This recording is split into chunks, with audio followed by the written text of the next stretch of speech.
laaj bi da nga koo laaj rek sama xel dem ci benn date bu am solo mooy le 11 août 2024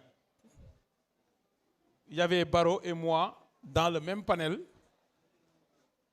au CICES organisé par Pastef Grand Yoff et le thème était le rôle du parti dans la mise en œuvre du projet et Bassirou Kébé sax ma nga fa woon jour boobu laa waxoon bay wax ci affaire appel à candidature ba mu juróon benn polémique vous vous souvenez en réalité bi may développer thème bi parce que dañuy door a yegsi au pouvoir ci samay jàngat yu gàtt dama yàgg a gis ne am na ay risques yoo xamante ne comme Barro mu ko waxee un pouvoir est complexe mun nañ ci heurté wu te risque yooyu bi ci gën a dangereux mooy risque boo xam ne da ngay accommodé wu ci système bi mu broyer la d'une certaine façon ba ngay dem ba yow li taxoon ngay xeex ba xeexloo ci sénégalais yi ba ñu bëri ci ñi nga àndal dee ci nga dem di yow ngay répéter les mêmes pratiques mais pire encore yow ngay devenir un vulgaire agent du système et loolu arrivé na ci ay pouvoir yoo xam ne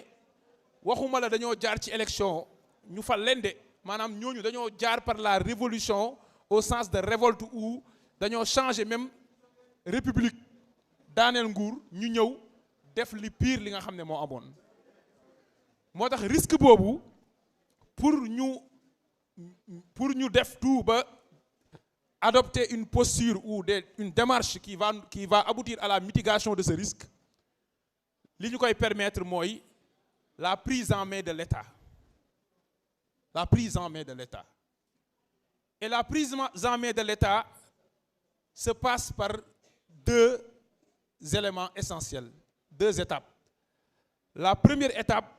c'est l'occupation des fonctions ou des instances yi nga xam ne ñooy doxal ci turu état bi.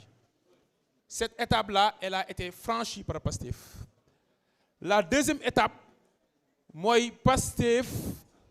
fexe ba moom en interne muy harmoniser pour di jël décision yi di ne lii mooy suñu ligne ñi ciy dem muy par exemple Assemblée nationale am nañu initiative de la loi au regard de l'article 80 de la Constitution. Le Premier ministre a l'initiative de la loi comme le président de la République a l'initiative de la loi au regard de l'article 80. Alors bu ñu harmoniser wul lan mooy mujj am mooy li Bassirou Kébé wax finalement ku nekk ci champ bi nga am malgré que yéen a bokk benn parti da ngay jël yoon bi nga xam ne moom nga jàpp ne mooy ligne te kan moo mën a engager le parti mais naturellement c'est le président du parti Ousmane Sonko parce que moom mooy le leader de Pastef et de façon incontestable loolu moo waral ma doon wax ci jamono jooju ne Pastef dafa war a occuper toutes les fonctions parce que première étape boobu laa doon wax mooy l'occupation des instances ñu bañ ñoo nappee ci xamoo leen état du ngeen ay cadre bàyyee leen affaire bi nit ñi pour ñeneen ñi doxalal leen ko léegi nag fi ñu toll on a fait 2 ans au pouvoir 2 ans boo ko defee ci pouvoir boo xam ne mandat bi 5 ans la mooy def nga 40% du mandat maanaam boo amoon juróomi million consommé nga ñaari million li des bëreetul de sénégalais yi ñuy déglu sénégalais yu am xel nañu te ils savent apprécier événement yi ci ni mu demee waaw wala déet fi ma d'accordul ak sama frère Barro mooy je vais prendre la défense de Ousmane Sow quand Ousmane Sow parle de dissidence man texte bi moom moo koy bindal boppam mais dissidence ni nga ko définir du loolu parce que dissidence 2 conditions cumulatives la te yow benn bi rek nga wax te condition cumulative mooy ñaari condition yoo xam ne benn bi mënta dem sans beneen bi dissidence première condition bi mooy nit nekk ci parti wala benn groupe nekk ci benn parti politique am divergence ak parti bi ñi ko yilif wala entité bi ko yilif yoon bi mu jël je donne un exemple simple bu bureau politique wala conseil national wuteewee ak waa Pastef Guédiawaye du dissidence dafay nekk une entité bu nekk ci biir parti bi bu wutee ak direction du parti kan moo wutee ak kan. Donc loolu mooy première condition. kon bu amee benn militant bu occupé fonction bu kawe bu wutee ak direction du parti bi génnee communiqué loolu première condition am na. Deuxième condition cumulative mooy dissidence bi ànd ak poser acte wala boog divergence d'opinion bi ànd ak poser acte bii tax parti bi jël yoon bii nga jël yoon bële. tey mu neex mu naqari régime bi ñaari entité ñoo politique ñoo ko composé dëgg la wala du dëgg. am na coalition boo xam ne Pastef bokk fa dëgg la wala du dëgg. Alors kon les deux conditions cumulatives ont été réunies de façon incontestable au regard de la science politique. kon loolu nag li ñu koy wax tekkiwul ne tout est insurmontable déedéet parce que man mii di wax ak yéen à un moment donné mun nañu wax ne Ngagne dafa def dissidence dëgg la wala dëgg. Local 2022 à Grand Yoff ñun xam nañ Khalifa Sall xam nañu Madiop maire de Grand Yoff Pastef Grand Yoff daf ne woon àndul ci décision bu parti bi jël. Et à l'époque les frères Baro Bassirou Diomaye Faye actuel président de la République ñoo doon wax ci parti bi ne ñii bu leen kenn exclu ci parti bi même su dee dañoo def liste parallèle dëgg la wala dëgg.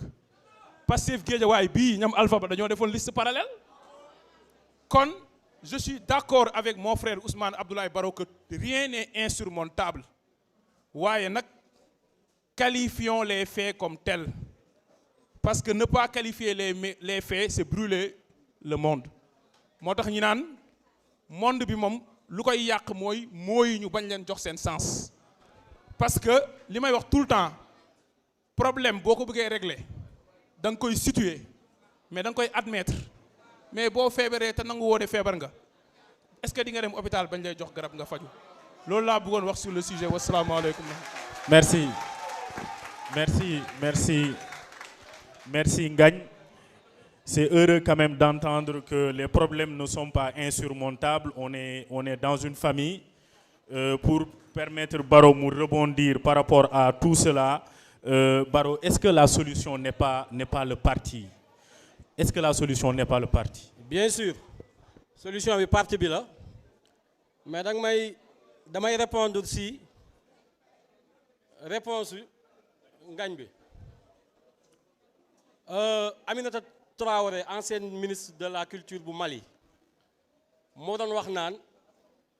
on n'explique pas les faits en commençant par la fin. Ngagne li mu wax ci dissidence ci fin wu histoire bi la tàmbalee histoire bi commencé wul ci fin bi fu mu commencé mooy Pastef à travers son président dafa ne woon day génn ci coalition bi foofu la commencé waaw wala déet léegi dañuy bàyyi Ngagne mu tontu non c'est un débat man li may wax dama bëgg ay fait dama poser question boo xam yéen xamoo leen si dara Ngagne xam na si dara may jox Ngagne pour mu tontu. gars yi bàyyi leen ko mu continuer Baro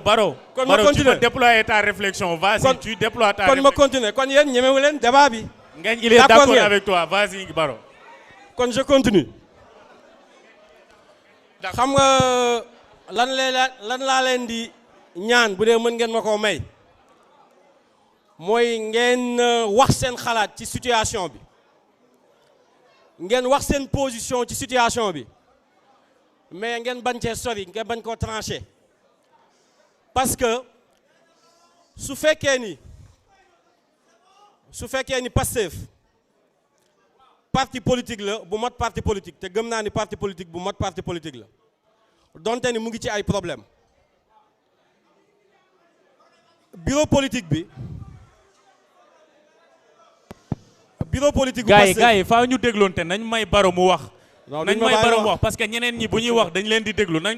ko déglu ak xel ba pare. après mën nañ rebondir ci li muy wax. léegi damay may leen comme wax.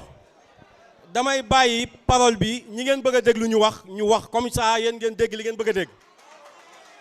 mais damay jeexalee ci benn affaire si noonu laay def mais damay jeexale non c'est pas parce que dama bàyyi wax ji de mais dama xam ni li ma bëggoon wax naa ko mais fenn rek laa bëgg a jeexale moo tax maa ngi wax sànq ci début bi ma ne am na ci yenn débat yoo xamante ni nii su ubbeekoo rek dégg-dégg bi du yomb moo tax ma wax ko léegi pour jeexal garaawul pour jeexal